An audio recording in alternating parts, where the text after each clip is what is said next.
سب سے پہلے پیغمبر رحمت صلی اللہ علیہ وسلم نے کیا ارشاد فرمایا؟ طلب العلم فریضۃ علی کل مسلم و مسلمہ، علم حاصل کرنا فرض ہے ہر مسلمان مرد اور عورت پر۔ علم کو رسول اعظم صلی اللہ علیہ وسلم نے نفل کے درجے میں نہیں رکھا، مستحب کے درجے میں نہیں رکھا، فرض کے درجے میں رکھ کر اللہ کے رسول صلی اللہ تعالی علیہ وسلم نے ہر مسلم کو یہ ذہن دیا، اے مسلمانوں یہ بات ذہن کے اندر محفوظ کر لو کہ اب تمہارے لیے پرائیورٹی یہ ہے کہ تم علم حاصل کرو۔ ابھی نماز کی فرضیت کا حکم نازل نہیں ہوا، ابھی روزہ فرض نہیں ہوا، ابھی حج فرض نہیں ہوا، ابھی زکوٰۃ کا حکم نازل نہیں ہوا، اور پیغمبر رحمت صلی اللہ علیہ وسلم ایک ایسی قوم کو تشکیل دینا چاہتے ہیں جس قوم کے ہاتھ میں مستقبل کی قیادت ہو، تو پیغمبر رحمت صلی اللہ علیہ وسلم نے سب سے پہلا ارشاد فرمایا طلب العلم فریضۃ علی کل مسلم و مسلمہ۔ اللہ اکبر۔ اب آپ دیکھیں اس علم کے حاصل کرنے کے سلسلے میں مسلمان ہونے کے اندر مولا علی کرم اللہ تعالی وجہ الکریم ننھے بچوں میں سب سے پہلے ہیں، حضرت صدیق اکبر بھی ہیں، حضرت خدیجۃ الکبریٰ رضی اللہ تعالی عنہا بھی ہیں، اور آہستہ آہستہ صحابہ کرام علیہم الرضوان آغوش اسلام کے اندر قدم رکھ رہے ہیں۔ اللہ اکبر۔ دنیا کی کلاس کے اندر اور اسکول کے اندر ایڈمیشن کے لیے ایج ایک لیمٹ ہوتی ہے کہ اس ایج سے لے کر اس ایج تک آپ کو کے جی میں ایڈمیشن ملے گا۔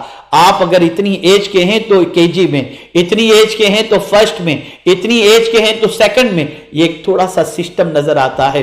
لیکن پیغمبر رحمت صلی اللہ علیہ وسلم کی کلاس کے اندر جہاں 7 سال کا بچہ نظر آتا ہے وہاں 40 سال کا ضعیف بھی نظر آتا ہے، اور رسول اعظم صلی اللہ علیہ وسلم نے ایک ذہن دیا کہ اگر تعلیم کو فروغ دینا ہے تو ضروری یہ نہیں ہے کہ تمہارے پاس عالیشان عمارت ہو، تمہارے پاس عالیشان اسکول ہو، تمہارے پاس عالیشان یونیورسٹی ہو۔ آؤ ذرا میرا طریقہ تعلیم دیکھو۔ پیغمبر رحمت صلی اللہ علیہ وسلم کی دعوت پر ہر طرف سے پہرا بٹھایا جا رہا تھا، لیکن پیغمبر رحمت صلی اللہ علیہ وسلم کے پاس تعلیم کے لیے کوئی یونیورسٹی نہیں تھی، کوئی اسکول نہیں تھی، لیکن اے حضرت ارقم، آپ کی عظمتوں کو کروڑوں سلام کہ آپ نے اپنا گھر تعلیم کے لیے دے رکھا تھا۔ دار ارقم میں رسول اعظم صلی اللہ علیہ وسلم کے دامن سے وابستہ لوگ حاضر ہوتے تھے، آقا کریم صلی اللہ علیہ وسلم پر وحی کا نزول ہوتا، اور پیغمبر رحمت صلی اللہ علیہ وسلم اپنے ماننے والوں کو دار ارقم کے اندر جبل صفا کے پاس جو موجود تھا رسول اعظم صلی اللہ علیہ وسلم اس گھر میں تعلیم دے رہے تھے۔ یہاں سے یہ بات سمجھ میں آئی کہ تعلیم کا سلسلہ اگر تمہارے پاس ہزارہ مجبوری ہو، لیکن اگر گھر میں بٹھا کر کے بھی تم کسی کی کلاس لے سکتے ہو اور پڑھا سکتے ہو تو تمہیں اس کلاس کے سلسلے میں سوچنا ہوگا اور تمہیں اس کے بارے میں جد و جہد کرنی ہوگی۔ یہ اسوہ رسول سے ہمیں پیغام مل رہا ہے، یہ پیغمبر رحمت صلی اللہ تعالی علیہ وسلم کی حیات طیبہ سے ہمیں یہ درس مل رہا ہے۔ اللہ اکبر۔ میرے پیارے آقا صلی اللہ تعالی علیہ وسلم کے پیارے دیوانوں، کاش ہمارے معاشرے کے وہ سرمایہ دار جن کے پاس بڑے محل ہیں، جو چاہیں تو پلک کے جھپکتے کلاس اور اسکول اور یونیورسٹی قائم کر سکتے ہیں، ادارے قائم کر سکتے ہیں، وہ اپنا سرمایہ اس طرف لگا کر اپنے رسول کی خوشنودی کی کوشش کرتے تو میں یقیناً یہ محسوس کر سکتا ہوں کہ کتنا بڑا انقلاب پیدا ہوتا۔ آج بھی مسلمانوں کی بستیاں ایسی ہیں جہاں پر ایک اسکول نظر نہیں آتی، آج بھی مسلمانوں کی ایسی بستیاں ہیں جہاں پر ایک مکتب یا دارالعلوم نظر نہیں آتا۔ ہماری قوم کے لوگوں کو اس طرف توجہ دینی چاہیے۔ اگر ہم یہ چاہتے ہیں کہ کسی مسلمان کے غلط اعمال کی بنیاد پر ہم پر کوئی چارج نہ لگائے تو ہمیں علمی انقلاب لانا ہوگا۔